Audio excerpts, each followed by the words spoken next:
बीच में कैसे चली गई थी, बंद हो गई थी आवाज आना? सर बंद हो गई थी, फिर पहले आवाज बंद हो गई, फिर उसके बाद प्रेजेंटेशन। चलो अब तो ठीक है ना, दोनों आ रहा है। Yes sir. चलो, तो आज हम लोग देख रहे हैं magnetic force on a current carrying conductor. ठीक है। क्यों लगाएगा? क्योंकि उसके ऊपर चार्जेस मूव करते हैं, चार्जेस पे लगेगा तो कंडक्टर पे भी लगेगा। ठीक। निकालेंगे कैसे इस फोर्स को? तो इतना तो पहले से पता है, इसको यूज करके कोशिश करेंगे निकालने की। ये पहले से पता है ना?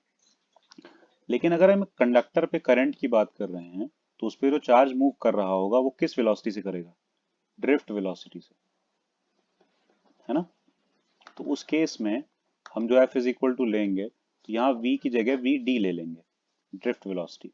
मैग्नेटिक फील्ड तो ऐसे ही रहेगी, उसमें कोई दिक्कत नहीं। क्यू की जगह पे हम आई में कन्वर्ट करने की कोशिश करेंगे, मतलब क्यू को हम आई में कन्वर्ट करने की कोशिश करेंगे। ठीक है। I is equal to delta Q by delta T. तो डेल्टा टी इधर मल्टीप्लाई, और भी चीजें कर सकते हैं। अभी देखेंगे इधर कैसे होगा, ध्यान देना। देखो, सुनाई दे रहा है ना साफ? Yes sir. इन्होंने आई को क्या लिखा है? आई को भी नहीं लिखा है। वो था एक चार्ज पे। ठीक है, ऐसा बहुत सारा चार्ज है, नंबर ऑफ चार्ज। एक इलेक्ट्रॉन पे या एक चार्ज पे वो वाला फोर्स था ना, याद है तुम लोगों को? तो जो वहां निकला था, फोर्स कह रहे हैं, करंट जो आया था, n E A p d, ये आया था करंट। Yes sir. तो इसमें जो ई था वो चार्ज ऑफ इलेक्ट्रॉन था, एक ही इलेक्ट्रॉन की हम यहाँ बात कर रहे थे, है ना? उस बेसिस पे ये था चार्ज ऑफ इलेक्ट्रॉन। तो अगर हम कहें कि एन नंबर ऑफ चार्ज हैं, ऐसे स्मॉल स्मॉल जो क्यू हैं, एन हैं, एन नंबर ऑफ क्यूज हैं ये, जिन पे फोर्स लग रहा है। ठीक है। तो कैसे आएगा? ये एन किससे रिलेटेड था? स्मॉल एन से। स्मॉल एन इंटू क्या होता था? लेंथ, नहीं, वॉल्यूम। स्मॉल एन याद है क्या होता था? नंबर ऑफ इलेक्ट्रॉन्स वहां पे होता था, यहाँ पे charge, number of charge yes पर सर। यूनिट वॉल्यूम, है ना? और एक करंट कैरिंग कंडक्टर अगर है और सिलेंड्रिकल है या जो भी है, तो उसका कुछ क्रॉस सेक्शन होगा, उसका एरिया ए मान लेते हैं, कुछ लेंथ होगी उसको एल मान लेते हैं, है ना? तो वॉल्यूम कितना हो जाएगा? ए इंटू एल। सही है। तो एन यस क्या सर। आएगा?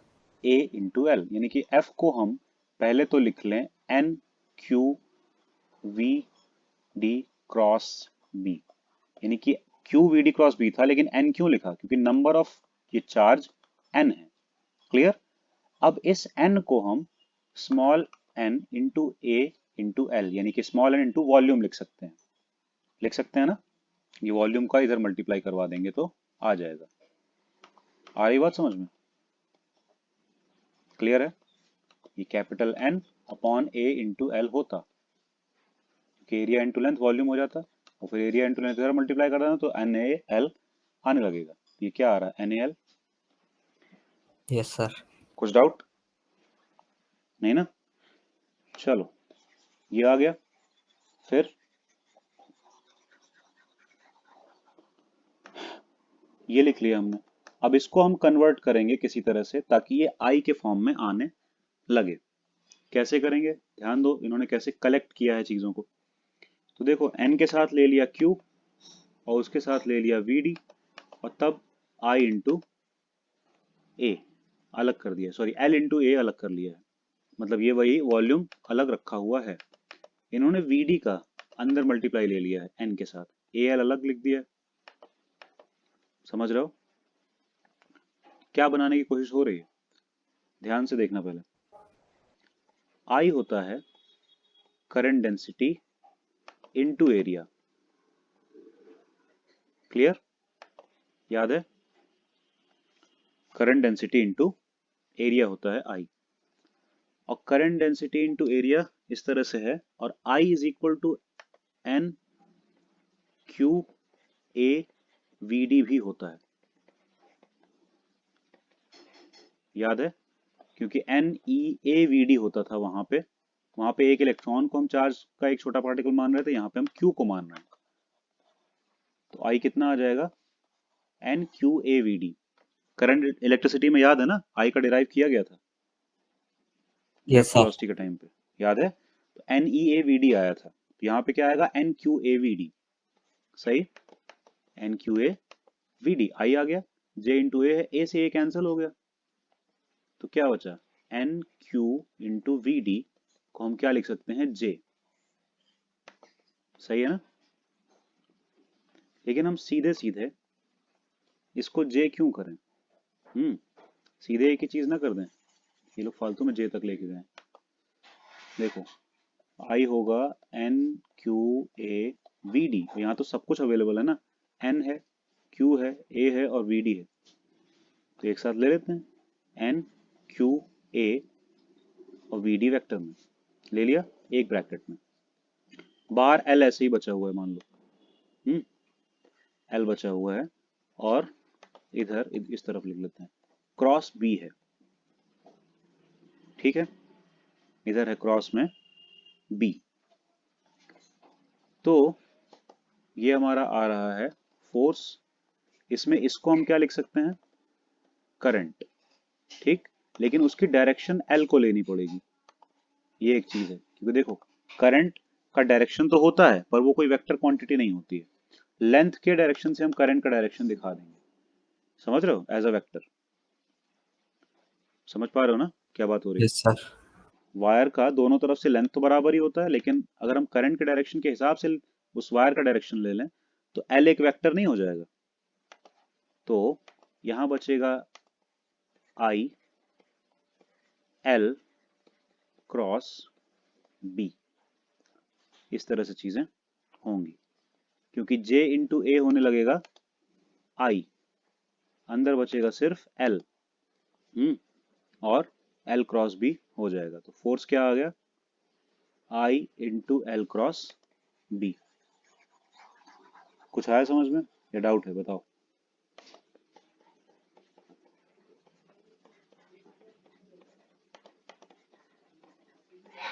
ये आ गया, यानी कि एक करंट कैरिंग कंडक्टर पे कितना फोर्स लगेगा वो उसकी करंट से, कंडक्टर की लेंथ से और मैग्नेटिक फील्ड से पता चलेगा।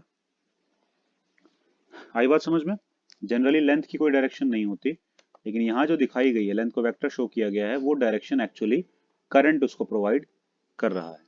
करंट के बेसिस पे हम कंडक्टर की डायरेक्शन की बात कर रहे हैं, ठीक है? क्योंकि करंट की डायरेक्शन लेके हम क्रॉस प्रोडक्ट नहीं कर सकते थे, क्योंकि करंट कोई वेक्टर क्वांटिटी नहीं होती। आई बात समझ में? प्रियांशु, तुषार, यस डाउट है सर। तो बताओ। Yes sir. डाउट है? No sir. अच्छा, हमें लगा यस सर कह रहे हो, डाउट है। ये आ गया ना? तो आई एल क्रॉस पी, और इसको ओपन करके लिखेंगे तो, यानी कि एल क्रॉस बी को भी ओपन कर लें तो एल बी साइन थीटा, क्योंकि ए क्रॉस बी क्या होता है? A B sine theta.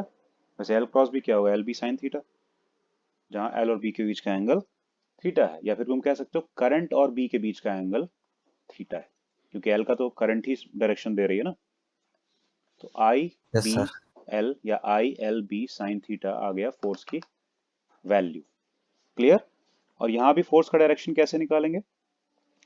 Current की डायरेक्शन में फिंगर्स, क्योंकि करना तो चाहिए था एल की डायरेक्शन में, पर एल की डायरेक्शन ही करंट प्रोवाइड कर रहा है, तो इसीलिए करंट की डायरेक्शन में फिंगर्स, और बी की डायरेक्शन में रोटेट करवाना। सही है? तो फोर्स का डायरेक्शन हमको मिल जाएगा।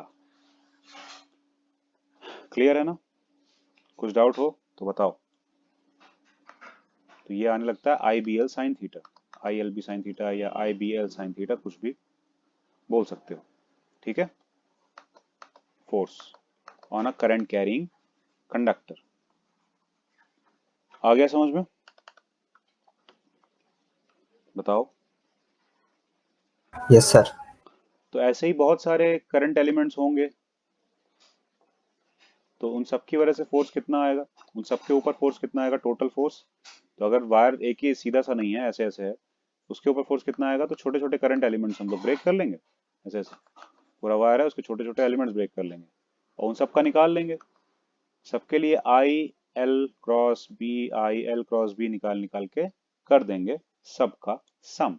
सारे छोटे छोटे लेंथ्स ले लेंगे आई। समझ में आई बात? सॉरी, ये जे लिया गया है क्योंकि मिक्सअप ना हो। समझ रहे हो ना? तो ये टोटल यस फोर्स आ जाएगा छोटे छोटे एलिमेंट्स पे, सब पे फोर्स अगर देखेंगे तो। चलें फिर आगे। This summation can be converted to an integral in most cases. मतलब अगर ये एलिमेंट काउंटेबल नहीं है, जैसे कि 1 लाख एलिमेंट का करना पड़ेगा तुमको, तब हम समेशन क्यों करेंगे, फिर हम इंटीग्रेशन नहीं कर देंगे। काउंटेबल है 10 20 50 है तो ठीक है, सबको ऐड ही कर दो, अच्छा है इंटीग्रेट करने के कंपैरिजन में। लेकिन अगर वैसे है तो इंटीग्रेट ही करना बेटर होता है। आई बात समझ में? Yes sir. Yes sir. चलो, बहुत सही, आगे चलें। नेक्स्ट, अब हम देखेंगे motion in a magnetic field. मतलब किसका मोशन? चार्ज का मोशन। क्योंकि हमने पहले ये बात तो कर ली कि चार्ज को मैग्नेटिक फील्ड में कुछ वेलोसिटी दे देंगे, लेकिन वेलोसिटी देने के बाद फोर्स लगेगा, ये पता चला। फोर्स लगेगा तो वो किस तरफ चलाएगा उसको, कैसा मोशन होगा, कुछ आइडिया? नहीं? मोशन कैसा होना चाहिए, सोचो थोड़ा। मतलब सीधा चला जाएगा या कुछ और करेगा, क्या होगा? सीधा जा सकता है? अच्छा ये बताओ, निकाला तो था ना, F is equal to q v cross B, निकाला तो था ना? Yes sir. तो ये बताओ फोर्स और वेलोसिटी के बीच में क्या डायरेक्शन होता है, मतलब क्या एंगल होता है? Sir theta 90 degree. कैसे पता? सर बताया था आपने। हाँ लेकिन किस बेसिस पे? Sir right hand thumb rule से जो निकाला था हमने। वो तो है, उसके अलावा एक बात और है ना, मतलब कि ये क्रॉस प्रोडक्ट है और क्रॉस प्रोडक्ट का जो रिजल्ट आता है वो उन दोनों वेक्टर्स के परपेंडिकुलर ही होता है।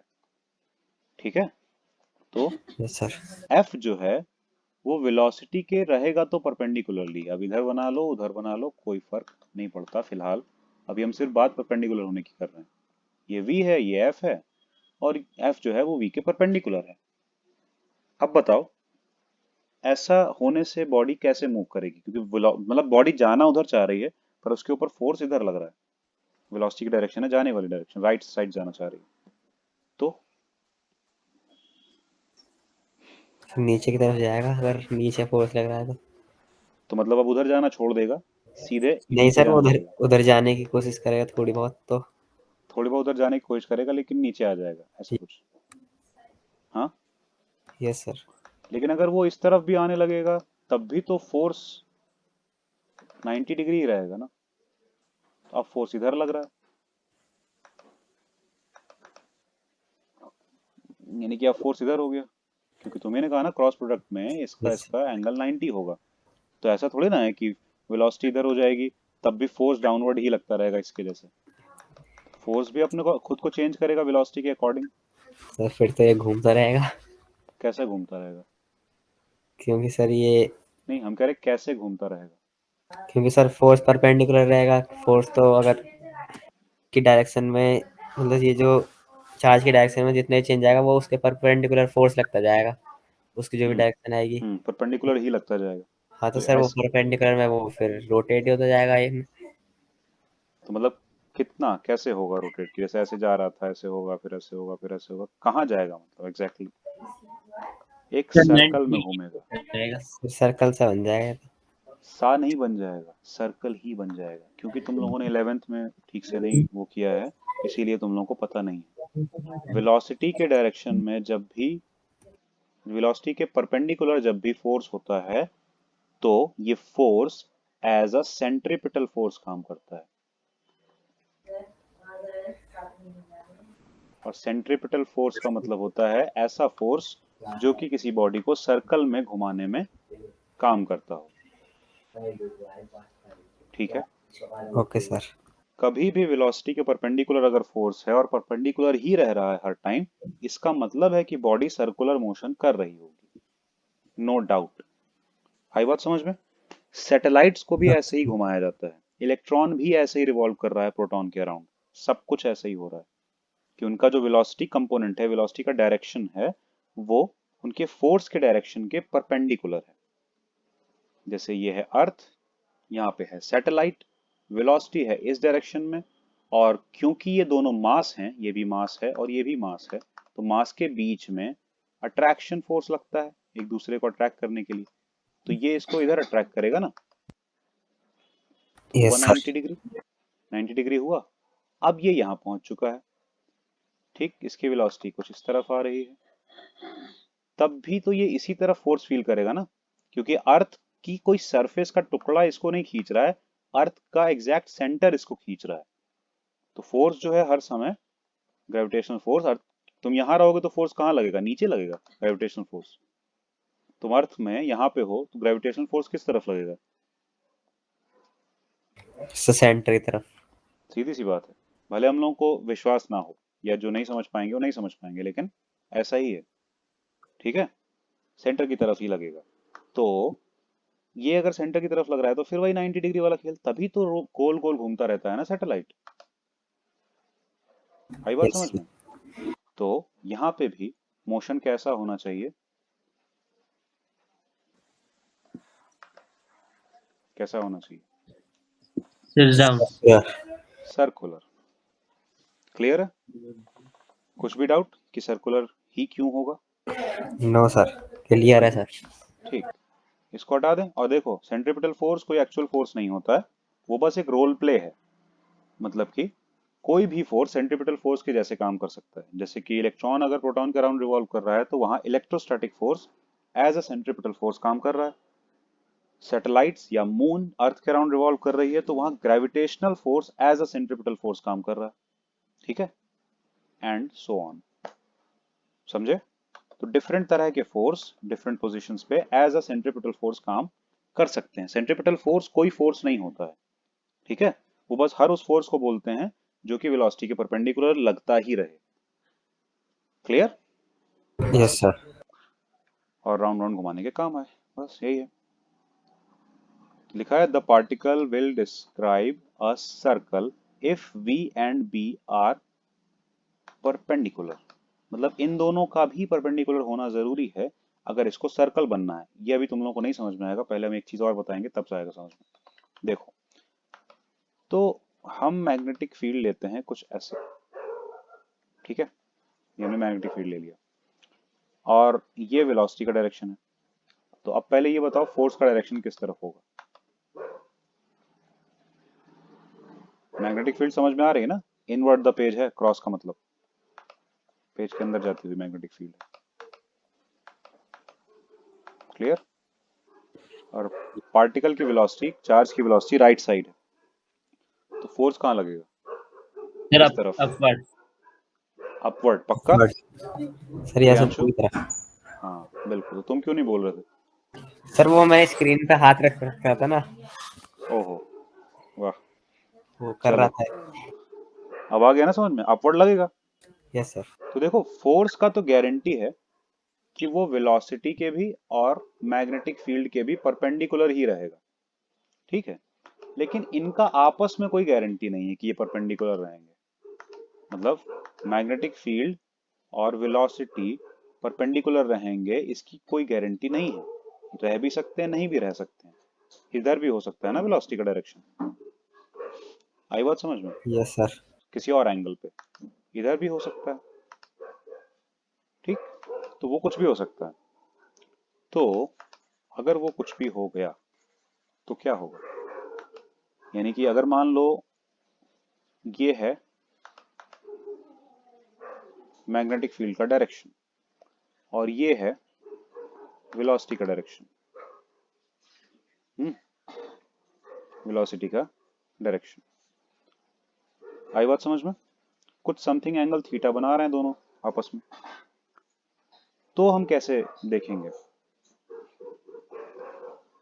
मतलब कि देख तो सकते हैं, फोर्स का डायरेक्शन तो मिल जाएगा, लेकिन समथिंग साइन थीटा वगैरह ये सब चीजें भी आने लगेंगी ना, लेकिन तो पाथ समझ में नहीं आ रहा है। समझ पा रहे हो?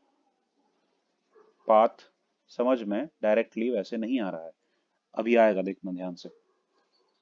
आ, इस वेलोसिटी के हम दो कंपोनेंट करेंगे। एक कंपोनेंट बी की डायरेक्शन में आएगा, मतलब यहाँ पे आएगा। कंपोनेंट ब्रेक करना आता है, हमने बताया था। हेलो, यस सर, आपने बताया था। बताया था ना? तो याद है कैसे ब्रेक करते थे?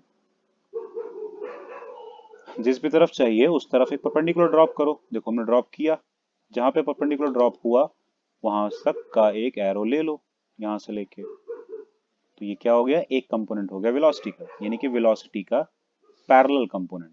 पैरेलल मतलब बी के पैरेलल वाला कंपोनेंट। सही है? यस और सर। दूसरा यहाँ पे आएगा। ठीक, ये हो गया वेलोसिटी का परपेंडिकुलर कंपोनेंट, यानी कि बी के परपेंडिकुलर वाला कंपोनेंट। और ध्यान रखना, जब भी हम कंपोनेंट निकाल लेते हैं तो हम मेन वाले को फिर भूल जाते हैं, उसकी रिक्वायरमेंट खत्म हो जाती है, क्योंकि अब तो हमने उसको दो कंपोनेंट्स में ब्रेक कर लिया है ना। आई बात समझ में? Yes sir.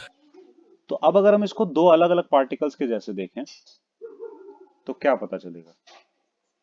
यानी कि पहले हम एक वेलोसिटी लें, मे बी परपेंडिकुलर वाली, बी ये हो गया, ये हो गया बी परपेंडिकुलर। ठीक, इन दोनों के बीच का एंगल है 90, क्योंकि वो है ही बी के परपेंडिकुलर। और क्या आएगा फिर? फोर्स आएगा। सही है? तो यस वी क्रॉस बी करके फोर्स आएगा। कैसे आएगा? इनवर्ट द पेज, तो हमको क्रॉस से दिखाना पड़ेगा। सही है? पेज के यस अंदर सर। आएगा ना वो, यस चेक सर। करके देख सकते हो। ठीक, वो तो आ गया। तो ये फोर्स जो आया वेलोसिटी का कैसा रहा? परपेंडिकुलर। क्या करवाएगा? सर्कुलर मोशन, है ना? ये जो फोर्स है ये वेलोसिटी के परपेंडिकुलर है, सर्कुलर मोशन करवा देगा। क्लियर है? Yes sir. अब दूसरा देखते हैं, यानी कि ये है बी और इसी डायरेक्शन में वी भी है। ठीक है, वेलोसिटी यानी कि पैरेलल वाली वेलोसिटी। हम एक एक करके ले रहे हैं, समझ रहे हो ना? बी के साथ एक बार हमने वी परपेंडिकुलर को लिया, एक बार वी पैरेलल को ले रहे हैं। अब फोर्स निकालो जरा। सर 0। जीरो आएगा, पक्का है? Yes sir. Tushar, yes sir 0 ही आएगा। जीरो आएगा ना? तो एक बात बताओ, किसी बॉडी की वेलोसिटी ये है और उस पर फोर्स जीरो है, यानी कि सारे रिजल्टेंट फोर्स जीरो है, तो क्या होगा? सर 0। नहीं, जीरो नहीं, हम कह रहे हैं तो होगा क्या, बॉडी के साथ क्या होगा? वेलोसिटी इस तरफ है, यानी कि बॉडी इधर जा रही है और कोई फोर्स भी नहीं लग रहा है, तो क्या होना चाहिए बॉडी के साथ? मतलब रुक जाएगी, तेज चलेगी, धीरे हो जाएगी, मुड़ेगी, क्या सर होगा? सेम स्पीड से चलेगी। हाँ, सेम स्पीड से चलेगी, सेम वेलोसिटी से चलेगी। सही बताएं तो सेम स्पीड से नहीं, सेम वेलोसिटी से चलेगी, मतलब कि डायरेक्शन भी वही रहेगा, डायरेक्शन भी नहीं बदलेगा। ठीक है? क्यों ऐसा कह रहे हैं हम? फोर्स जीरो होने का मतलब है एक्सेलरेशन का जीरो हो जाना, क्योंकि F is equal to m a होता है, मास तो जीरो हो नहीं जाएगा, ए जीरो हो जाएगा। एक्सेलरेशन का मतलब change in velocity upon change in time का जीरो हो जाना। अब डिनोमिनेटर कुछ भी करके पूरे फ्रैक्शन को जीरो नहीं बना सकता, डिनोमिनेटर को इनफाइनाइट जाना पड़ेगा, तो इसको तो छोड़ दो। बचा कौन? डेल्टा वी इसको जीरो बना सकता है, मतलब कि डेल्टा वी ही जीरो होगा। अब ये डेल्टा वी क्या है? Change in velocity, means v two minus v one. और यहां से क्या आया? V two is equal to v one, मतलब कि सेम स्पीड से चलेगा या सेम वेलोसिटी से चलेगा। क्लियर? क्योंकि यस सर। एक्सेलरेशन जीरो होने का मतलब ही यही है ना कि चेंज इन वेलोसिटी है ही नहीं, क्योंकि एक्सेलरेशन का ही मीनिंग तो होता है वेलोसिटी का चेंज होना। Clear? With respect to time, तो यहाँ पे वेलोसिटी चेंज नहीं होगी, मतलब ये वाला मोशन डिस्टर्ब नहीं होगा, ये बोल सकते हैं। इस वाले मोशन को कोई भी डिस्टर्ब नहीं करेगा, इधर तो बॉडी जाएगी ही जाएगी। आई बात समझ में? Yes sir. यस अब सर। बताओ, अब बताओ, ये हमने लिया समझने के लिए अलग अलग लिया, v perpendicular v parallel. Actually तो ये एक ही पार्टिकल के दोनों वेलोसिटीज है ना, एक ही टाइम पे। Yes sir. तो अगर एक ही टाइम पे उसको सर्कुलर मोशन भी करना है और एक उसी टाइम पे आगे भी इधर जाना है, सर्कुलर मोशन कैसे हो रहा होगा, समझ रहे हो कैसा हो रहा होगा यहाँ पे? यानी कि यहां से अगर बाहर निकल रहा है पार्टिकल, तो यहाँ पे एंटर करेगा ऐसे करके, फिर पेज के पीछे जाएगा, पीछे से ऊपर से नीचे जाता हुआ फिर यहाँ से निकलेगा, फिर पेज के ऊपर जाएगा। समझ रहे हो सर्कुलर मोशन कैसा वाला होगा? सर ये- अर्थ जैसे अर्थ करती है। नहीं नहीं, वो अलग बात है, मतलब हम यहाँ पे कह रहे हैं इसमें सर्कुलर मोशन कैसा वाला होगा। इसको तुम ऐसा देख रहे हो ना, जैसे कि इसको देखो, यहाँ पे तुम्हारी आंखें हैं,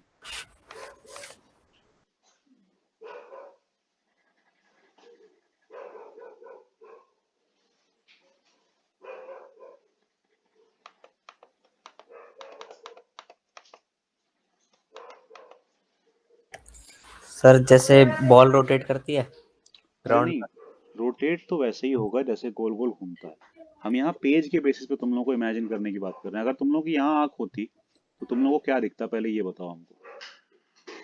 तुम लोग को ये पार्टिकल ऐसा ही नहीं दिख रहा, देखो गौर से देखो इसको, यहाँ से देखोगे तो फोर्स इधर आंखों से दूर जाता हुआ है, इसका मतलब जैसे कि इसमें पेज के अंदर जाता हुआ है। आंखों से देख रहे हो तो दूर जा रहा है ना आंख से तुम्हारे। वेलोसिटी ऊपर नजर आ रही है, तो देखो इसमें भी आंखों के सामने वेलोसिटी ऊपर नजर आ रही है, इस आंखों के अच्छा। सामने नहीं, हमारी आंखों के सामने। ये आंख के लिए तुम ये फिगर देखो और अपनी आंख के लिए ये फिगर देखो, समझे? ऐसे आई बात समझ में? आ रही है ना कि नहीं? Yes sir. Yes sir. यानी कि तुम यहाँ देख रहे हो, यहाँ देख रहे हो, क्लियर? तो वेलोसिटी ऊपर इसमें भी है, वेलोसिटी ऊपर इसमें भी है, देखो दिख रहा है अपवर्ड। और अगर यस यहां से सर। देखोगे तो मैग्नेटिक फील्ड का डायरेक्शन क्या दिखेगा? देखो अभी हम अपनी जगह जहां से बैठे हैं वहां देख रहे हैं, तो magnetic field inward the page नजर आ रही है, लेकिन ये पर्सन तो साइड से देख रहा है ना, इसको मैग्नेटिक फील्ड किधर जाती हुई नजर आएगी? आउटवर्ड। अरे आउटवर्ड नहीं, राइट में जाती हुई नजर आएगी। पेज के हिसाब से नहीं बताना है, उसकी बॉडी के हिसाब से, इस पर्सन की बॉडी के हिसाब से ये फील्ड इसके राइट साइड जा रही होगी। ये इमेजिन कर पा रहे हो?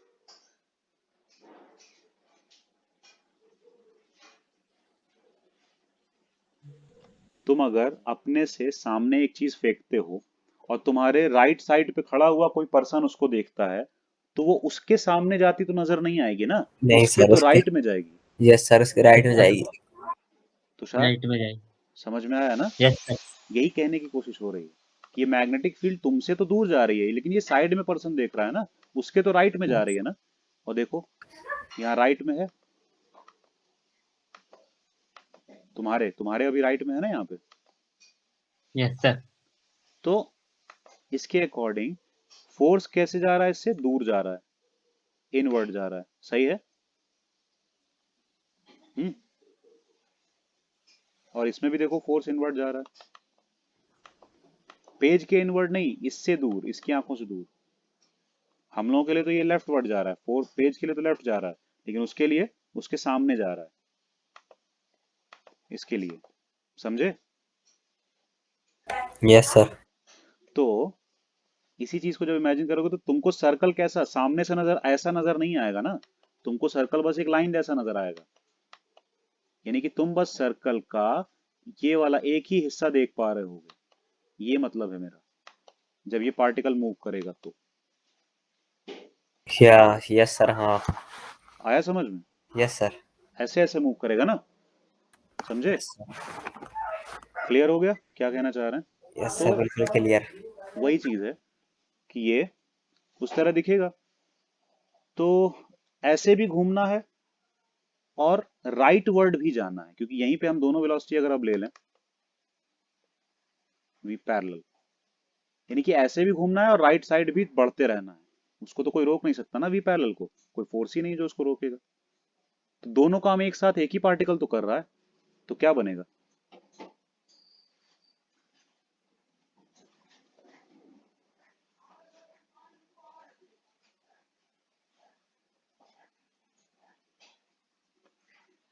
क्या बनेगा? Solenoid type structure. मतलब हेलिकल स्ट्रक्चर। हेलिक्स बनेगा, इसको हेलिक्स बोलते हैं। जैसा स्प्रिंग होती है, सोलेनॉइड होता है। आई बात समझ में? Yes sir. क्योंकि दोनों काम एक साथ हो रहा है ना। खाली देखो सर्कल में घूमना होता तो क्या होता, वो ऐसे ऐसे सर्कल में, एक ही सर्कल में घूमता रहता। लेकिन सर्कल में घूमना है और थोड़ा सा आगे भी बढ़ जाना है, फिर सर्कल में घूमना है, फिर थोड़ा सा आगे बढ़ जाना है, फिर सर्कल में घूमना है, फिर थोड़ा सा आगे बढ़ जाना है, घूमते घूमते टाइम। तो देखो थोड़ा थोड़ा आगे बढ़ते जा रहे हैं ना।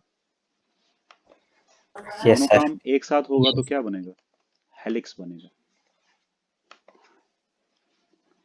क्लियर हुआ? Yes sir. यानी कि अगर पार्टिकल रैंडमली मैग्नेटिक फील्ड के अंदर एंटर कर गया, यानी कि ना 90 डिग्री डायरेक्शन में है, ना 0 डिग्री डायरेक्शन में है, ना 180 डिग्री में, इन तीनों में से कोई नहीं है, कोई रैंडम ही डायरेक्शन हो वेलोसिटी का मैग्नेटिक फील्ड के साथ, तब हेलिकल पाथ फॉलो होगा। ऐसा ही वाला पाथ फॉलो होगा, यानी कि पार्टिकल ऐसे चलते हुए जाएगा। आ रही बात समझ में? ठीक, समझ में आई ना बात? देखो बी के Yes, sir. बी के पैरेलल अगर पार्टिकल एंटर कर गया, यानी कि वेलोसिटी पी के पैरेलल है, तो फोर्स जीरो, इसका मतलब तब स्ट्रेट चला जाएगा। तब पाथ कैसा होगा? बिल्कुल स्ट्रेट, स्ट्रेट। Yes sir. कुछ नहीं, कोई चेंज नहीं, कुछ नहीं, सीधे जाएगा, उधर निकल जाएगा बस। ना स्पीड बढ़ेगी ना कम होगी, कुछ भी नहीं होगा, जैसे कि तैसे निकल जाएगा उधर से। क्लियर? जब ऑपोजिट होगा तब भी यही चीज होगी, एंटी पैरेलल होगा तो भी यही चीज होगी। क्योंकि साइन तब भी 180 होने लगेगा और पूरे फोर्स को जीरो कर देगा, तब भी वो सीधे जाएगा, निकल जाएगा, कुछ दिक्कत नहीं। ठीक, ये तो हो गए 0 180 वाले। बचा 90, एग्जैक्ट 90 होगा v, तो फिर सिर्फ ये v परपेंडिकुलर वाला हमको बनाना पड़ेगा, यानी कि सिर्फ एक सर्कुलर मोशन होगा, ओनली वन सर्कल, एक ही सर्कल पे घूमेगा वो, दूसरे सर्कल्स नहीं बनाएगा, सेम ही सर्कल पे घूमता रहेगा। समझे? एक ही सर्कल पे घूमता रहेगा।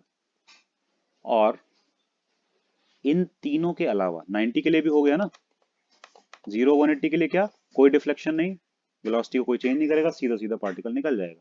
90 में क्या, अगर 90 पे एंटर करवाया हमने, यानी कि मैग्नेटिक फील्ड ऐसे है, हमने पार्टिकल को ऐसे एंटर करवाया है, तो फिर क्या होगा? सर्कुलर में घूमेगा। Circular motion, single circle. ठीक है, एक ही सर्कुलर लूप रहेगा, उसी में घूमता रहेगा, रिपीट रिपीट। लेकिन अगर हमने इन तीनों के अलावा कोई भी केस लिया है, कोई भी, तुम चाहे 89 डिग्री ले लो, 91 डिग्री ले लो, 138 डिग्री ले लो, कुछ भी ले लो, ठीक है, सब में ये हेलिकल मोशन ही करेगा। आई बात समझ में? सब में ये हेलिक्स में ही बनाएगा। क्लियर? ये हेलिक्स बनाएगा, मतलब तीन तरह के मोशन हो गए ना, या तो पार्टिकल स्ट्रेट बाहर निकल सकता है, या फिर वो पार्टिकल गोल गोल घूम सकता है, या फिर वो पार्टिकल क्या कर सकता है, गोल गोल भी घूमे और आगे भी जाए, मतलब कि हेलिकल मोशन कर सकता है। तो ये इन तीन के अलावा कोई और तरीका नहीं है कि सिर्फ मैग्नेटिक फील्ड में किसी इलेक्ट्रॉन को या किसी चार्ज को किसी और तरह से चलाया जा सकता हो, यानी कि तुम चाहो कि ऐसे ऐसे चला लो, नहीं चलेगा। ठीक, उसके लिए तुम्हें दूसरे फोर्सेस की रिक्वायरमेंट पड़ेगी। तुम ग्रेविटेशन को यूज कर सकते हो, तुम इलेक्ट्रोस्टैटिक को यूज कर सकते हो, एंड सो ऑन। सिर्फ सिंगल डायरेक्शनल मैग्नेटिक फील्ड से एक चार्ज पार्टिकल किसी भी डायरेक्शन में एंटर करवा दिया जाए, वेलोसिटी कुछ भी कर दी जाए, इन तीन के अलावा कोई चौथा मोशन पॉसिबल नहीं है। ठीक है, आ गई बात समझ में प्रियांशु? Yes sir. पक्का ना? चलो, और यही रीजन है कि यहाँ पे लिखा हुआ है the particle will describe a circle if v and b are perpendicular. अभी हम लोगों ने भी तो वही देखा ना कि v और b जब परपेंडिकुलर होंगे तो सिर्फ सर्कुलर मोशन। ठीक है, परपेंडिकुलर टू ईच अदर। ठीक, और दोनों होंगे तो हेलिकल होगा, कंपोनेंट हो जाएंगे ना वेलोसिटी के। अब यहाँ हम करेंगे कुछ कैलकुलेशंस। कैलकुलेशंस किस बात की, कि अगर एक सर्कल में घूमेगा पार्टिकल, तो सर्कुलर मोशन की तो रेडियस होगी, फिर कितने रेडियस पे सर्कल में घूमेगा, मतलब छोटे सर्कल में घूमेगा कि बड़े सर्कल में घूमेगा, है ना? सब बातें होंगी ना। आ रही बात समझ में क्या कह रहे हैं? Yes sir. तो यहां पे सर्कुलर मोशन करवाने के लिए कौन सा फोर्स रिस्पॉन्सिबल है? मैग्नेटिक फोर्स, जो कि वही आता है q v B sine theta. लेकिन हमने पहले ही बोला कि सर्कुलर मोशन कौन सा पार्टिकल करेगा? जो वेलोसिटी में मैग्नेटिक फील्ड के परपेंडिकुलर हो, यानी कि थीटा तो हम पहले ही 90 ले रहे हैं, मींस इसको हटा दो, साइन 91 हो गया। यानी कि क्यू वी बी वाला फोर्स क्या करवाएगा? Circular motion. आई बात समझ में? सेंट्रीपिटल फोर्स जैसे काम करेगा ये। क्लियर है? Yes sir. और सर्कुलर मोशन का जो फोर्स आता है वो m v square by r के बराबर भी होता है। यहां पे m है मास ऑफ पार्टिकल, जो भी सर्कुलर मोशन कर रहा है, पार्टिकल हो या फिर कोई बड़ी बॉडी भी हो, फर्क नहीं पड़ता। v है, क्योंकि सर्कुलर मोशन भी अलग अलग तरह के हो सकते हैं, ये यूनिफॉर्म सर्कुलर मोशन की बात हो रही है। यूनिफॉर्म का मतलब स्पीड कांस्टेंट, ना कि वेलोसिटी। स्पीड जो है वो कांस्टेंट रहेगी, ठीक, सेम स्पीड से चलेगा, सर्कल में घूमेगा, डायरेक्शन बदलेगा, लेकिन स्पीड सेम रहेगी। तो v है उसी की, बोल सकते हो, किसी पर्टिकुलर टाइम पे वेलोसिटी और स्पीड। क्लियर? लीनियर वाली स्पीड, एंगुलर स्पीड नहीं। और r है जिस रेडियस के सर्कल में वो घूम रहा है वो, ठीक। और m v square by r आता है फोर्स।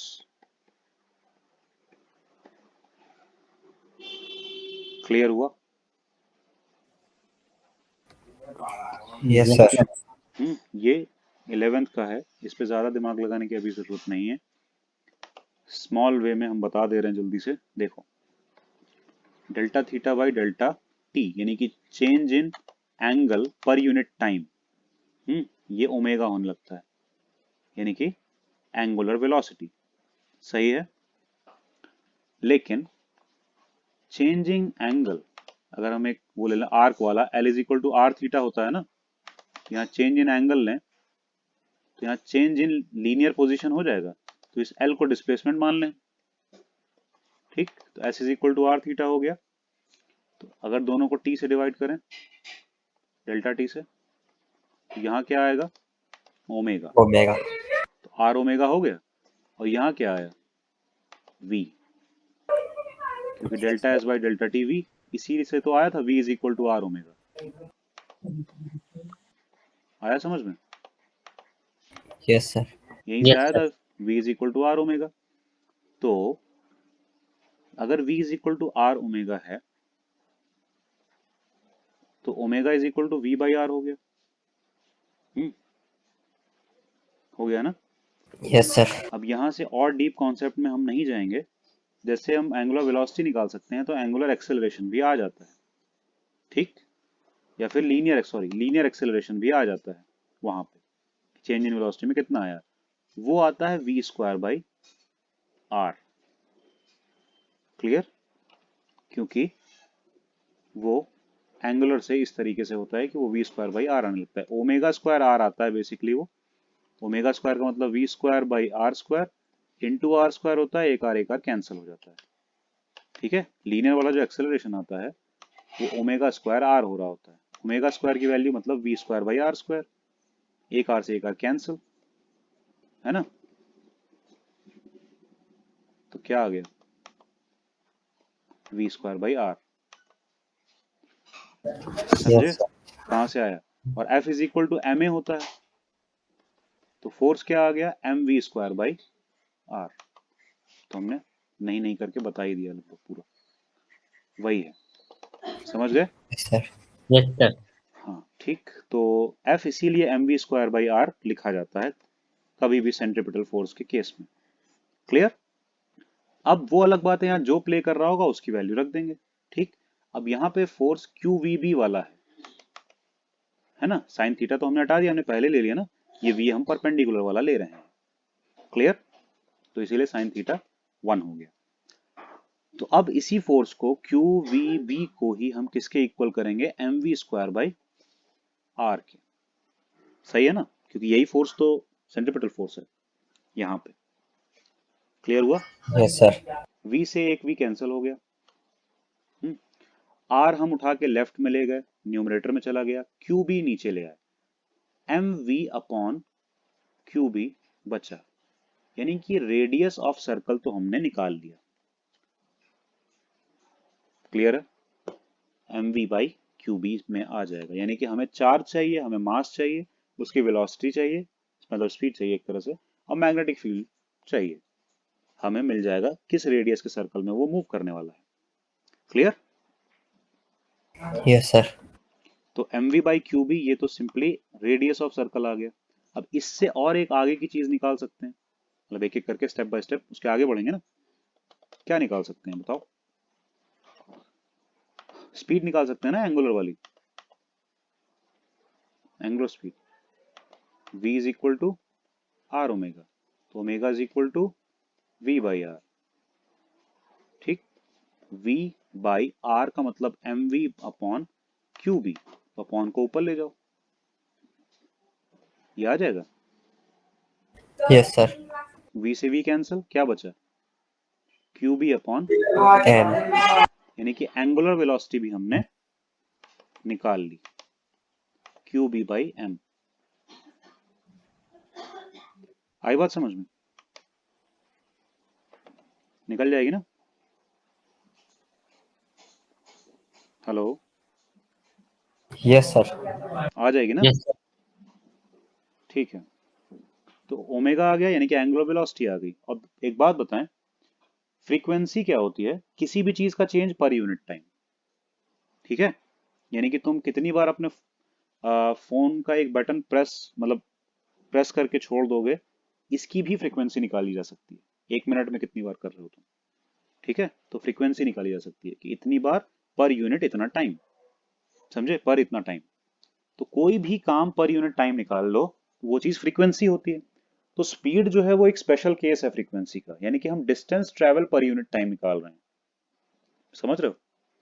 तो उसी तरह से एंगुलर वेलोसिटी या एंगुलर स्पीड जो है वो फ्रीक्वेंसी ही है, क्योंकि चेंज इन एंगल ही तो है ना पर यूनिट टाइम। तो ओमेगा के दो नाम हैं, एक तो एंगुलर वेलोसिटी और दूसरा इसी को बोलते हैं एंगुलर फ्रीक्वेंसी। अलग नहीं है दोनों, मतलब लीनियर वाले में लीनियर वेलोसिटी और फ्रीक्वेंसी अलग अलग है। लीनियर फ्रीक्वेंसी न्यू से रिप्रेजेंट होती है और वेलोसिटी v से अलग है, ये न्यू है, एन यू। क्लियर? ऐसे बनाते हैं, ऐसे करके ऐसे।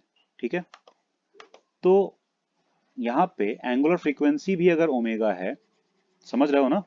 डाउट तो नहीं आ रहा? बताओ। No sir. एंगुलर फ्रीक्वेंसी अगर ओमेगा है तो उसका लीनियर फ्रीक्वेंसी के साथ कुछ ऐसा रिलेशन होता है कि 2 पाई का मल्टीप्लाई कर दो लीनियर फ्रीक्वेंसी में और आ जाएगी एंगुलर फ्रीक्वेंसी।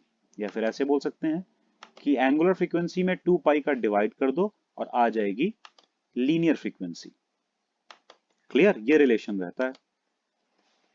ठीक, तो यहां से न्यू इज इक्वल टू आया ओमेगा अपॉन 2 पाई। सही, ओमेगा क्या था?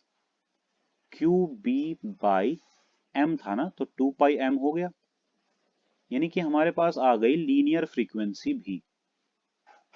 ठीक, लेकिन लीनियर फ्रीक्वेंसी किस में नापी जाती है? हर्ट्ज में, जिसको हम लोग फ्रीक्वेंसी फ्रीक्वेंसी बोलते हैं, वही लीनियर फ्रीक्वेंसी है। किस में नापी जाती है?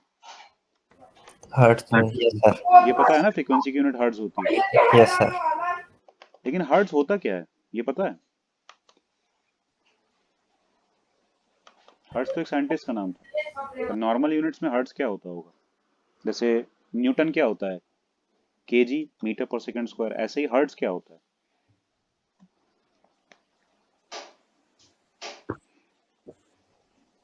अभी हमने एक बात बताई थी, लीनियर फ्रीक्वेंसी के बारे में क्या बोला हमने?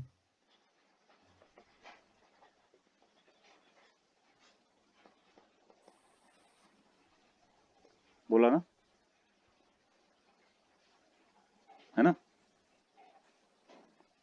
Priyanshu, Tushar, yes sir. कुछ बोलो, कहाँ चले जा रहे हो? सर देख रहे हैं। एनीथिंग अपॉन टाइम बोला ना हमने, कुछ भी करो अपॉन टाइम निकालो, फ्रीक्वेंसी आ जाएगी, यस सर। है ना? फ्रीक्वेंसी क्या फ्रीक्वेंसी को बोलते हैं सर। फ्रीक्वेंसी? यस सर, उसको बोलते हैं हर्ट्ज। फ्रीक्वेंसी को हर्ट्ज नहीं बोलते हैं, फ्रीक्वेंसी की यूनिट है हर्ट्ज, ठीक है? जैसे कि फोर्स की यूनिट है न्यूटन। क्लियर? तो हम यही पूछ रहे हैं हर्ट्ज कैसे बना, कहां से आ गया? देखो ध्यान से, ऐसे बता रहे हैं ताकि आगे ना भूलो। एनीथिंग अपॉन टाइम फ्रीक्वेंसी होती है ना, तो ये एनीथिंग ज्यादातर केस में यूनिटलेस होता है, नो यूनिट वाला, कोई यूनिट नहीं, सिर्फ टाइम की यूनिट अप रहेगी ना। तो फ्रीक्वेंसी की यूनिट एक्चुअली क्या होनी चाहिए? 1/सेकेंड, यस सर। यही यूनिट होनी चाहिए ना। इसी को हर्ट्ज का नाम मिला हुआ है, और कुछ नहीं है। हर्ट्ज कुछ है ही नहीं, हर्ट्ज है 1/सेकेंड, समझे? सर चार्जरों पे इसका मतलब 1 अपॉन इतने सेकंड के हिसाब से करंट जाता है। इस पे लिखा बिल्कुल, होता है ना 50 हर्ट्ज। बिल्कुल, हाँ, 50 टाइम्स पर सेकेंड। 50 टाइम्स पर सेकेंड, मतलब कि 50 टाइम्स करंट एक पूरा का पूरा पीरियड कंप्लीट कर ले रही है, मतलब 50 बार जाके वापस आ जा रही है, ये कह सकते हो, ठीक है? Yes sir. 50 बार जा रही है, 50 बार वापस आ रही है, एक ही सेकेंड में बस, ठीक? फ्रीक्वेंसी हो गया anything per unit time, hertz वही चीज है। अब बताओ, फ्रीक्वेंसी अगर 1/सेकेंड है तो फ्रीक्वेंसी को टाइम पीरियड के हिसाब से 1 रेवोल्यूशन अपॉन टोटल जो 1 रेवोल्यूशन में टाइम लगा वो लिख सकते हैं ना। Yes sir. कोई चीज गोल घूम रही है तो 1 रेवोल्यूशन अपॉन टाइम लगा, टाइम पीरियड होता है एक रेवोल्यूशन में जो टाइम होता है, उसको हम टाइम पीरियड को कैपिटल टी से रिप्रेजेंट करते हैं, थोड़ी इज्जत मिल जाती है उसको बस, ठीक है? तो न्यू 1/टाइम पीरियड होता है। टाइम पीरियड का मतलब एक चक्कर लगाने में जितना टाइम लगा, एक रेवोल्यूशन करने में जितना टाइम लगा। तो यहां से जो, अभी कहानी गाथा को हटाएं हम थोड़ा यहाँ से, ठीक है? यहां से न्यू आ चुका था तो 1/टी लिख सकते हैं ना हम न्यू को। 1/टी हो गया यस सर। QB/2πm। तो टी क्या हो गया, दोनों तरफ रेसिप्रोकल कर दो, 2πm/QB। क्यों? इसका मतलब समझ रहे हो? यानी कि एक सर्कुलर मोशन में कितना टाइम लग रहा है, एक पूरे सर्कल को एक बार कंप्लीट करने में कितना टाइम लग रहा है, वो हम यहाँ निकाल पा रहे हैं, समझे? Yes sir. उस पार्टिकल का, बस हमें पार्टिकल का मास चाहिए, पार्टिकल का चार्ज चाहिए, और मैग्नेटिक फील्ड चाहिए, बस। आया समझ में? Yes sir. बस यही है, यस सर। यही है, बस। टाइम आ गया। यानी कि हमने सर्कुलर मोशन से रिलेटेड जो चीजें थी वो तो सब निकाल ली, समझे?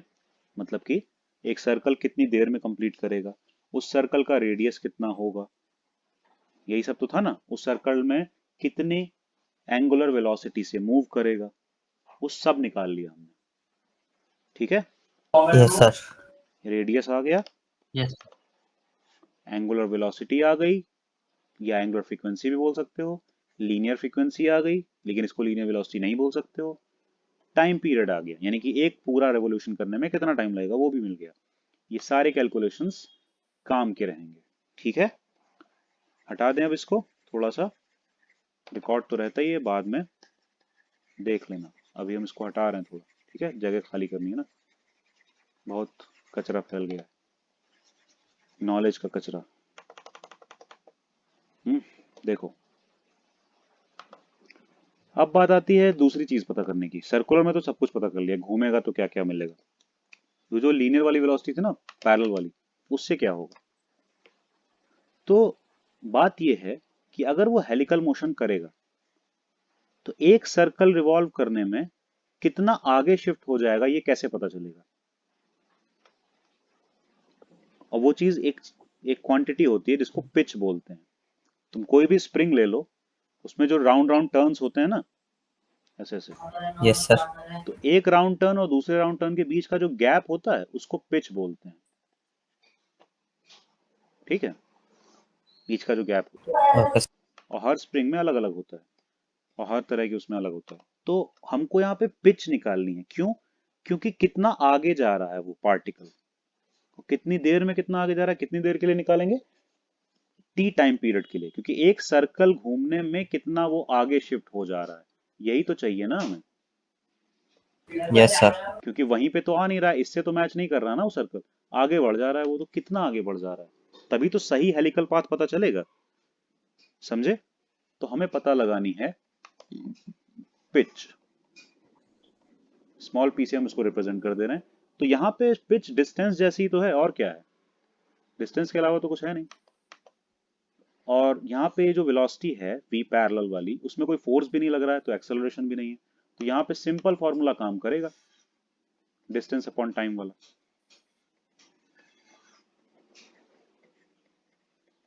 है ना।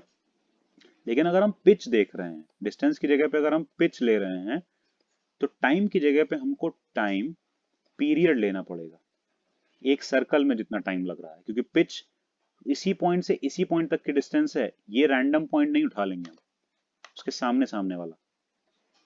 समझ में आई बात? तो एक पूरा सर्कल कंप्लीट करने में जितना टाइम लगा है, ठीक है, वही टाइम लेके हम पिच निकालेंगे। समझे? तो इसको हम P बाई कैपिटल T लिख सकते हैं, V पैरेलल को। तो पिच कितना आ जाएगा, V parallel into time period के बराबर। सही है? Yes sir. टाइम पीरियड अभी निकाला था ना, क्या आया था टाइम पीरियड, 2 पाई m अपॉन क्यू बी।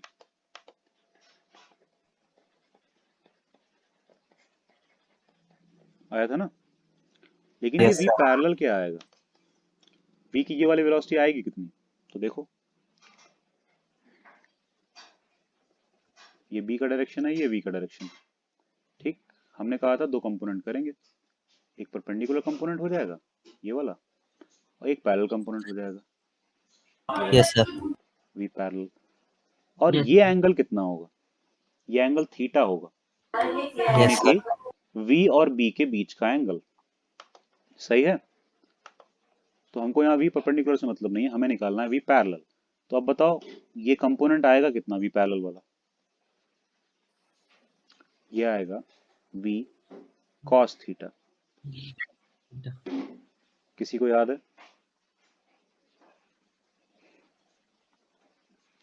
कभी भी थीटा साइड किसी भी वेक्टर का cos थीटा कंपोनेंट आता है, और दूसरी वाली साइड sin थीटा कंपोनेंट आता है।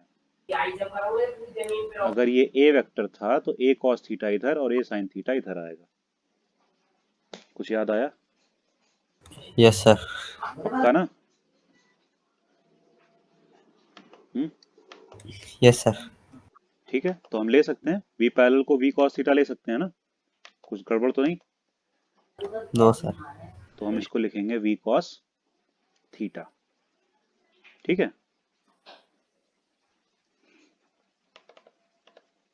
कुछ भी डाउट नहीं ना? सर, हाँ। ये हेलिक्स मॉडल, हेलिक्स जो होता है वे मूविंग पार्टिकल स्ट्रेट लाइन में जाता है ना। बात यह है, हेलिक्स सिर्फ सिर्फ शेप का नाम है। जो स्प्रिंग होती है ना, उसका शेप भी हेलिकल ही है। समझे? यहाँ पे पार्टिकल ऐसे ऐसे घूम रहा है स्प्रिंग वाली शेप में, जैसे कि एक स्प्रिंग के ऊपर चल रहा हो।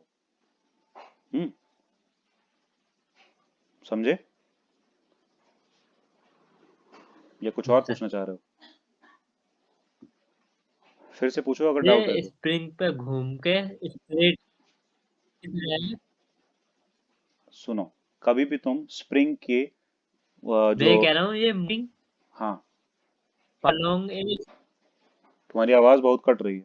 Moving particle along a straight line, ये दो ए चीजें हो रही हैं, मूविंग पार्टिकल ये दो अलोंग चीजें ए हो रही हैं, स्ट्रेट लाइन। दो चीजें हो रही हैं। सर्कुलर मोशन और स्ट्रेट लाइन में चलना साथ में हो रहा है। Yes sir. ठीक है, और जिस डायरेक्शन में सर्कुलर मोशन हो रहा है, वो जो प्लेन आएगा उसके परपेंडिकुलरली हम मूव भी कर रहे हैं। तभी हेलिक्स बन रहा है। समझे तुम कुछ? Yes sir. स्प्रिंग पे उंगली रख के उस पे टच करते हुए चलना, देखना उंगली अपने आप ऊपर चली जाएगी। चेक किया है? Yes sir. है ना? क्यों होता है? क्योंकि हर एक सर्कल के साथ थोड़ा सा आगे भी बढ़ जा रही है उंगली, वही पाथ आगे चला गया है। वही चीज यहाँ पे भी हो रही, पार्टिकल के साथ हर एक सर्कल के साथ आगे भी बढ़ रहा है। तो तुम ये वाली पिच निकाल सकते हो ना, ऐसे करके थीटा दिया होगा तो भी कॉस थीटा निकाल सकते हैं, है ना? ये निकल आएगा। क्लियर हो गया? पिच का यही फॉर्मूला यस सर। है, v पैरेलल इंटू 2πm/qb। ठीक, बस यही हो गया, खत्म। यानी कि ये वाली चीज खत्म, ये वाली चीज पूरी क्लैरिटी से आ गई। देखो 2πm v parallel by qb, या फिर v पैरेलल इंटू 2πm/qb, क्योंकि 2πm/qb t है, टाइम पीरियड है। हो गया क्लियर अच्छे से? The radius of the circular component of motion is called radius of helix, इसका ये भी नाम है। इसको रेडियस ऑफ हेलिक्स भी बोलेंगे, तो कंफ्यूज मत होना अगर क्वेश्चन वगैरह में आता है तो। नाम क्लियर है? आगे चलें। Yes sir. अब ये क्या है? Motion in combined electric and magnetic field. अगर दोनों फील्ड हो तो, अभी तो हमने सिर्फ मैग्नेटिक फील्ड में मोशन देखा है, अगर दोनों फील्ड एक साथ हम ले आए तब भी कुछ अलग सा ही मोशन होगा ना। देखें क्या यस होगा। सर। देखो दोनों फील्ड भी आ जाएंगी तो हमको मोशन में पता है किस चीज से मतलब होता है? किसी भी चीज, मतलब कभी भी मोशन में किस चीज से मतलब होता है? वेलोसिटी, फोर्स, एक्सेलरेशन, इन्हीं सबसे। फील्ड से मतलब है नहीं। हम क्या करेंगे, कहीं भी कोई भी फील्ड बना दो, इलेक्ट्रिक फील्ड कहीं बना दो, मैग्नेटिक फील्ड कहीं बना दो, उनके लिए फोर्सेस का डायरेक्शन दिखा दो और उन फोर्सेस का रिजल्टेंट ले लो। बस वो रिजल्टेंट फोर्स जिस तरफ शो कर रहा होगा उसके अकॉर्डिंग तय होगा कि मोशन कैसा होना है।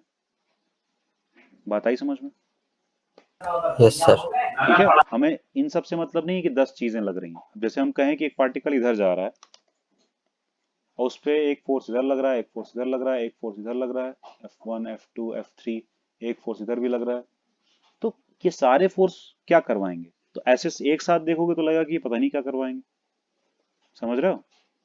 हमें कुछ नहीं करना है, वेलोसिटी को हटाओ यहाँ से, इन सब का एक रिजल्टेंट लो, रिजल्टेंट जो भी आएगा तब वेलोसिटी और रिजल्टेंट वाले फोर्स को साथ में बनाओ। अब ज्यादा क्लैरिटी मिलेगी कि ये फोर्स आखिर करेगा क्या। समझे? Sir cross field, cross cross field? Field बनाएगा। अरे नहीं, अभी उसकी बात नहीं हो रही।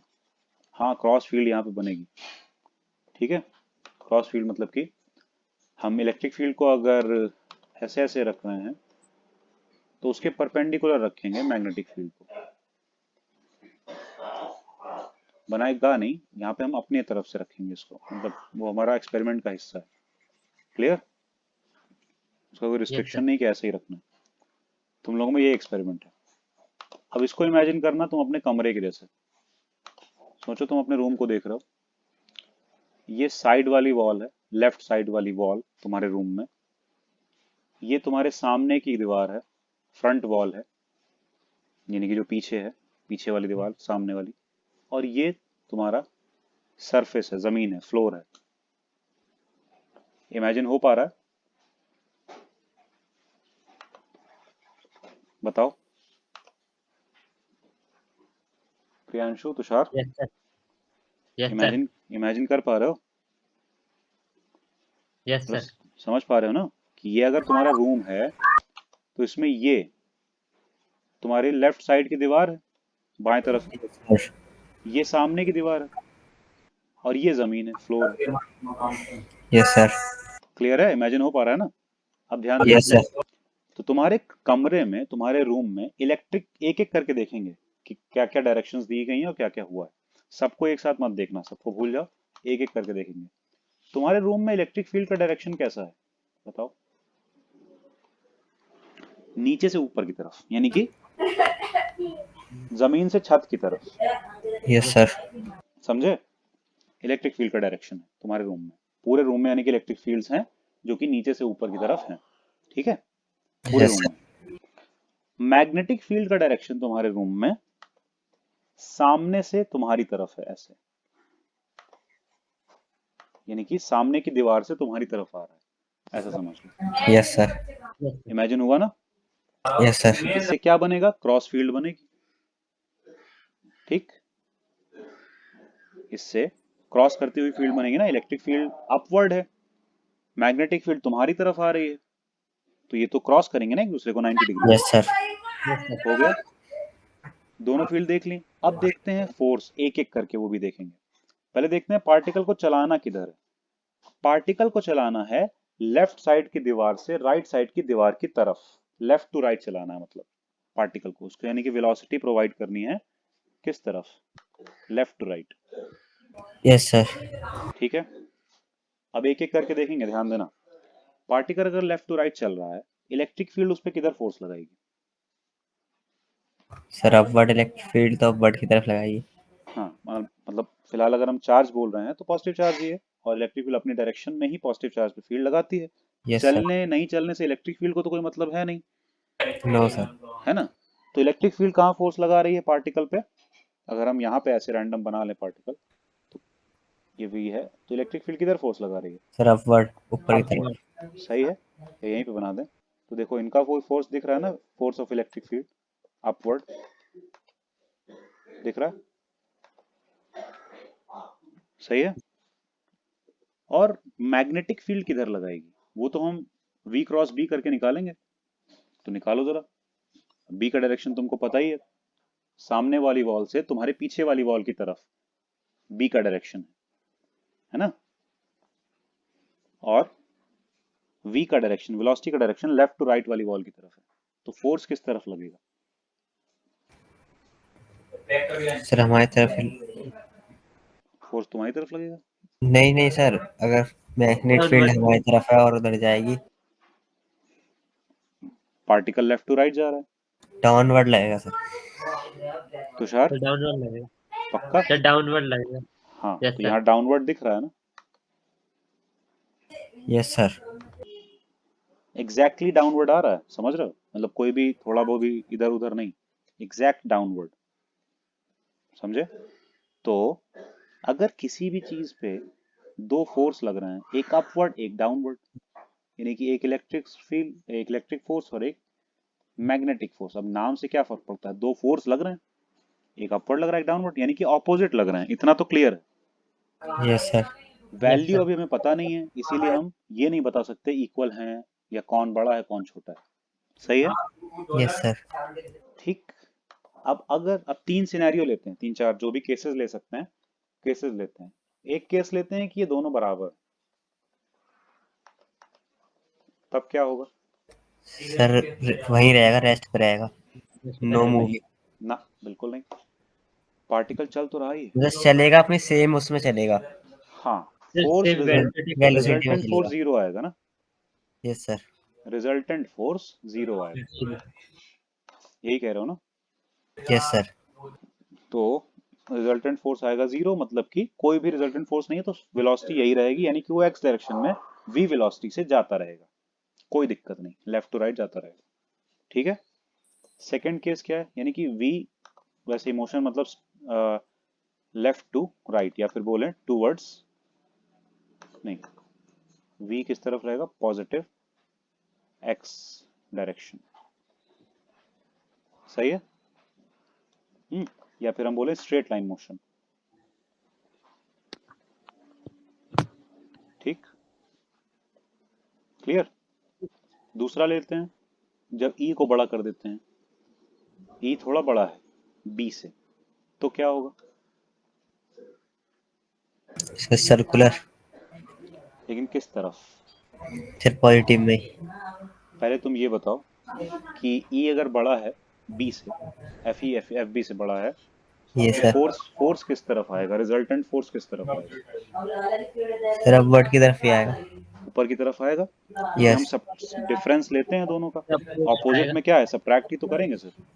Yes sir. तो या तो तुम F E minus F B करो, या F B minus F E करो, डिपेंड करता है किसकी वैल्यू बड़ी है। है ना।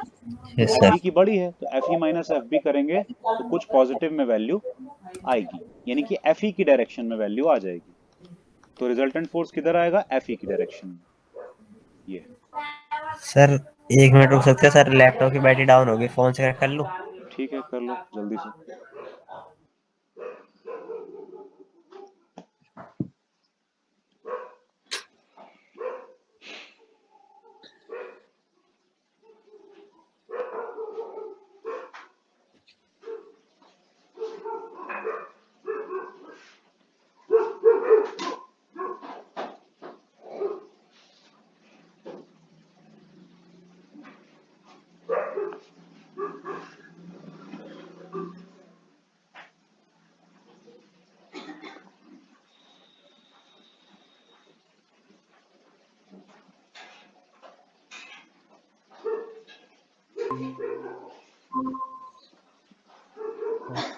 आ गए। यस सर, स्टार्ट कीजिए। हम्म। तुम लोगों के मम्मी पापा के आंखों में तो आंसू आ जाते होंगे तुम लोगों को देख के, क्योंकि ये सोचते होंगे इतनी पढ़ाई की लैपटॉप की बैटरी डाउन, मोबाइल की बैटरी डाउन, पढ़ते पढ़ते पढ़ते पढ़ते बिल्कुल बच्चे नहीं बैट सर, वो तो बस सब सब बैटरी लैपटॉप का डाउन हो बैटरी जाती बैकअप है। कम है। चलो, तो बताओ, ये तो आ गया रिजल्टेंट इस तरफ, है ना। रिजल्टेंट फोर्स आ गया वेलोसिटी के परपेंडिकुलर एक ही डायरेक्शन में, तो अब सर्कुलर मोशन हो पाएगा ना। कैसा यस सर, सर। कैसा सर्कुलर मोशन होगा, ऐसा, समझ रहे हो, ये कुछ इस तरह से रोटेट करेगा, यस सर। क्योंकि अल्टीमेटली अपवर्ड फोर्स है, मतलब सेंटर सीकिंग इस तरफ है, तो ऐसे ही तो मोशन होगा ना। क्लियर। सर अब फुल होएगा। क्या कह रहे हो तुषार। सर अब पर फोर्स लगेगा ना। हाँ, अपवर्ड फोर्स लगेगा, ये अपवर्ड फोर्स लगा तो मोशन कैसा होगा, इसी तरफ तो घूमेगा ना। Yes sir. वही चीज तो, यानी कि इस केस में अपवर्ड सर्कल बनेगा, ठीक है, सर्कुलर। इससे क्या आ गया, नहीं, सर्कुलर मोशन अपवर्ड, या अप सर्कल बोल दे रहे हैं इसको। एक्सिस के ऊपर सर्कल बनेगा पूरा का पूरा, एक्स एक्सिस को टच करता हुआ। Yes sir. ठीक। थर्ड केस देखें। थर्ड केस में क्या करते हैं, FB को बड़ा कर दें थोड़ा, FEC। सर इसमें डाउनवर्ड बनेगा। सर इसमें डाउनवर्ड फोर्स रहेगा, और जो सीधी बात, हमारा सर्कुलर ही बनेगा पर वो डाउन डाउनवर्ड डाउन बनेगा। सर्कल बनेगा। डाउन सर्कल बनेगा। देखा, फटाफट चल रहा है ना दिमाग। Yes sir. ऐसे ही आ जाना चाहिए सब कुछ चीजें, फिर ज्यादा दिक्कत नहीं आती है। बस ये है कि ये दिमाग चला के क्वेश्चंस भी करने हैं, नहीं किए तो ये दिमाग कचरे के बराबर हो जाएगा, मतलब ये सारी नॉलेज बेकार है। फिर क्वेश्चंस करोगे तो यूटिलाइजेशन तब यूटिलाइज होगा ही, अभी तो सिर्फ सीख रहे हो, ठीक है। एक्सपर्टीज तब आएगी जब क्वेश्चंस करोगे। तो FB बड़ा है, नीचे की तरफ रिजल्टेंट फोर्स आ जाएगा, कुछ कम आएगा उससे क्योंकि सब्ट्रैक्ट हो गया, लेकिन आएगा। तो सर्कल बनेगा ऐसा, ऐसे बॉडी घूमेगी, समझे। अब बताओ, तीनों को अगर हम एक साथ देखें, इसको मिटाई दें, डाउन सर्कल बनेगा, बात समझ में आ गई। तीनों को एक साथ देखें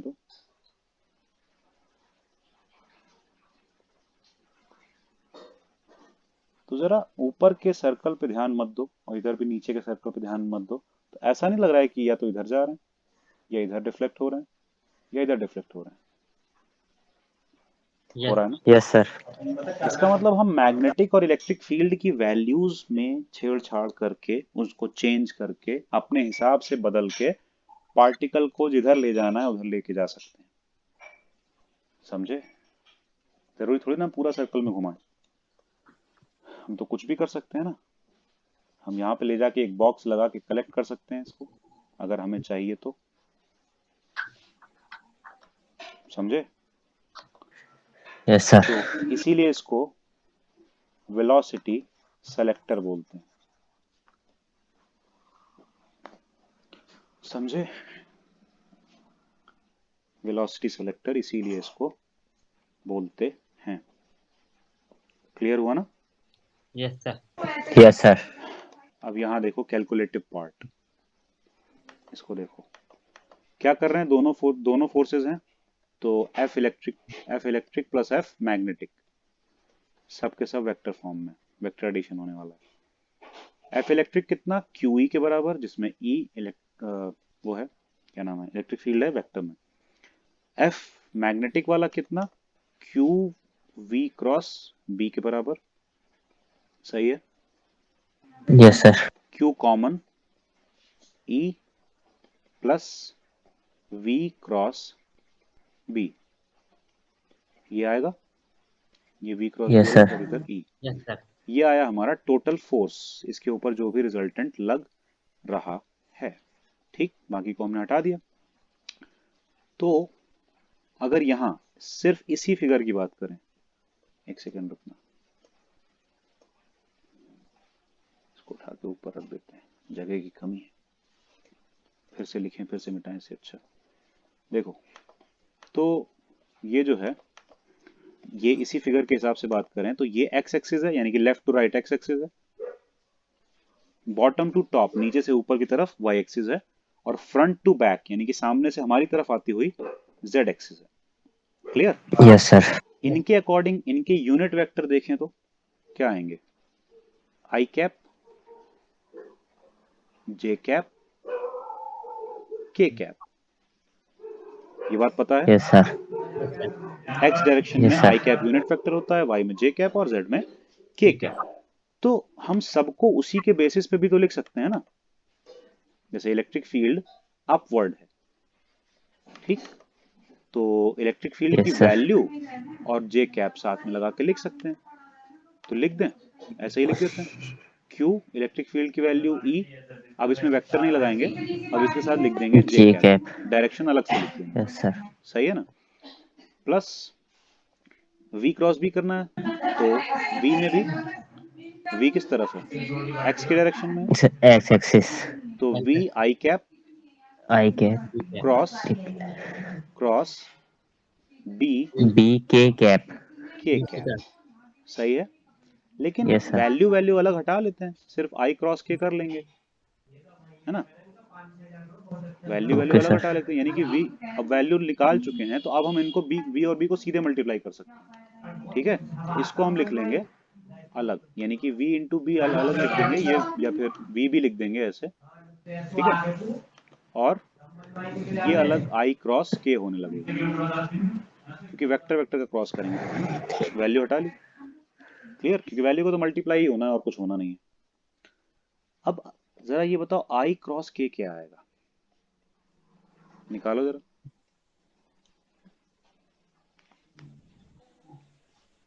कौन सा डायरेक्शन आएगा? सर आई के साइन थीटा। नहीं नहीं नहीं, हम कह रहे हैं i क्रॉस k का डायरेक्शन क्या आएगा। क्रॉस प्रोडक्ट से डायरेक्शन निकालते हैं ना, डायरेक्शन निकालो। मतलब थंब से बताना है भाई, आई की डायरेक्शन फिंगर्स करो, के की डायरेक्शन घुमाओ, थंब बताओ किधर शो कर रहा है, ये मतलब है मेरा। आई और के तो यहीं बने हैं, हम थोड़ी ना बताएंगे कहाँ है, वो तो फिगर में ही है।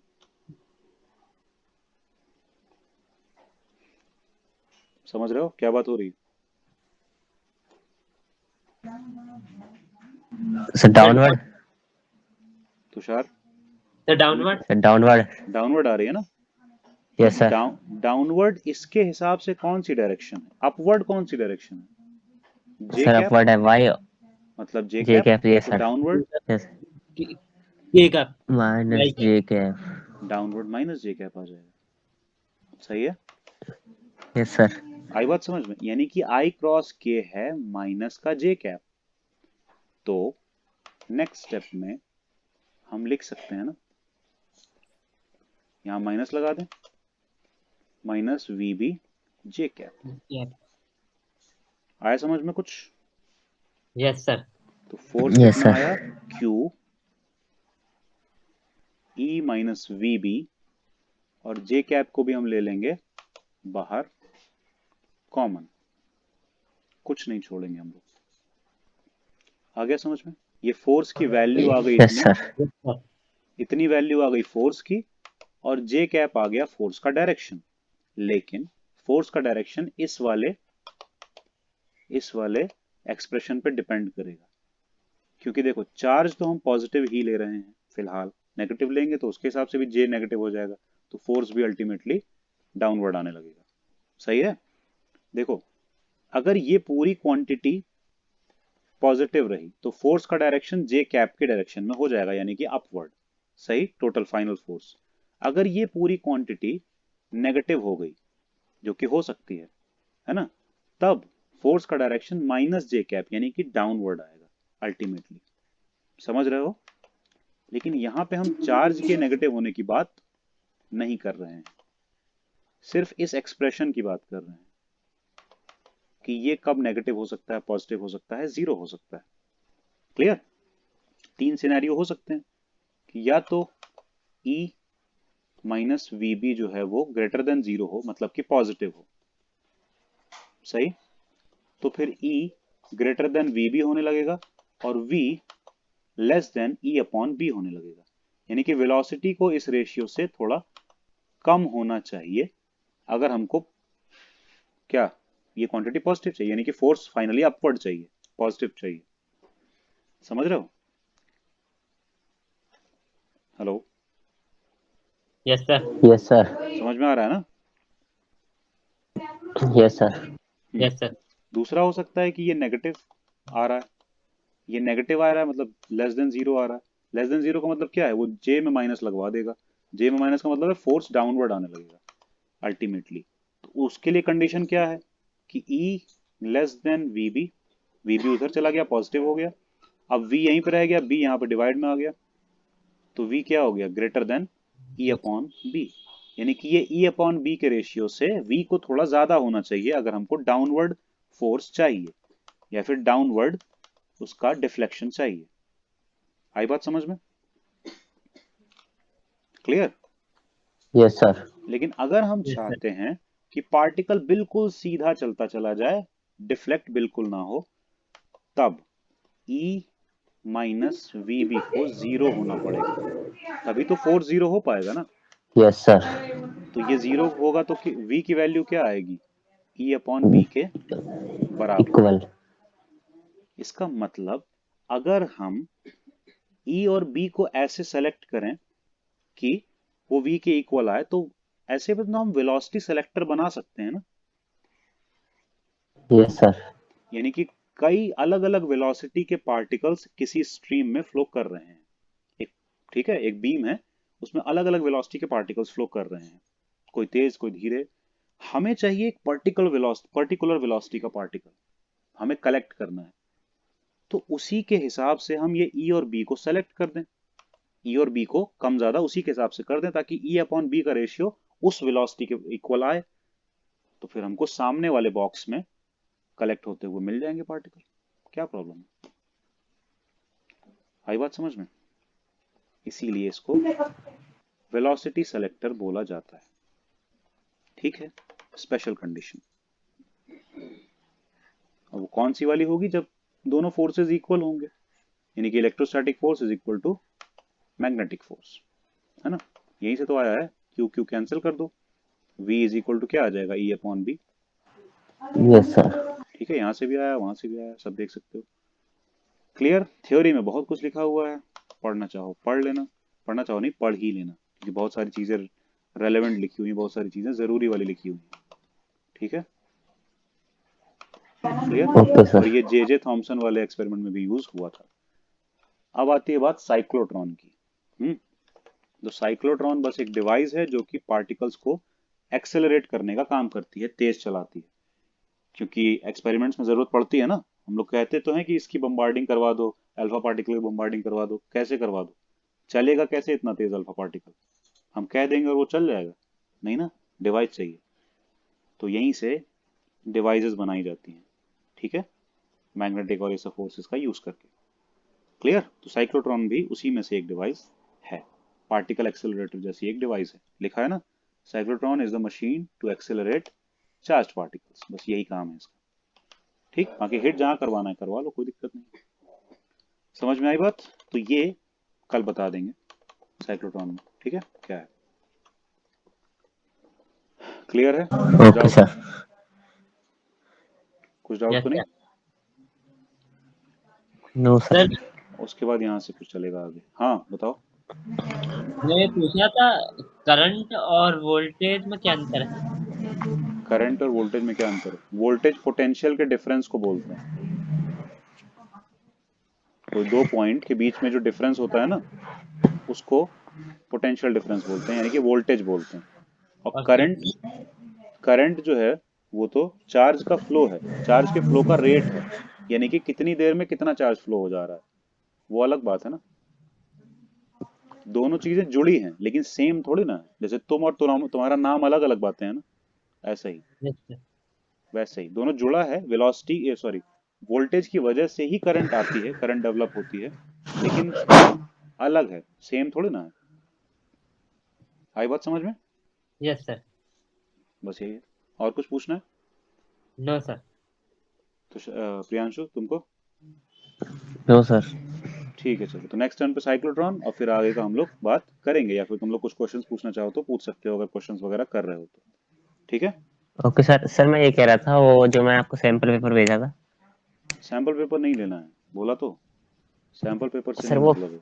हाँ। प्रीवियस ईयर का मिल नहीं रहा था अरिहंत में, हम्म, 10 ईयर का। मिल जाएगी इस बार, जो एमसीक्यू बेसिस पे आई है ना, मिल जाएगी। हम देखो तुमको स्क्रीनशॉट लेके भेज देंगे, अगर ऑनलाइन दिखा रहा होगा तो, या फिर कोई फोटो होगी तो वो हम भेज देंगे, तो ओके सर। वो वाली देख लेना एक बार, ठीक है। या फिर एक लड़की को हम पढ़ाते हैं होम ट्यूशन, उसके पास है, तो हम फोटो लेके भेज देंगे, ठीक है। Okay sir. तो तब सर तुम इसमें ढूंढ सैंपल सकते हो पेपर उनको। में भी लास्ट में दे रखे थे कुछ प्रीवियस ईयर के क्वेश्चन। नहीं, हम वो वाला तुमको भेज देंगे लेके, ठीक है, तब तुम देख लेना, उससे मैच ओके कर सर। जाए तो ले लेना, नहीं तो वही वाला लेना, ठीक है। ठीक है चलो सर। ठीक है, फिर क्लास ओवर।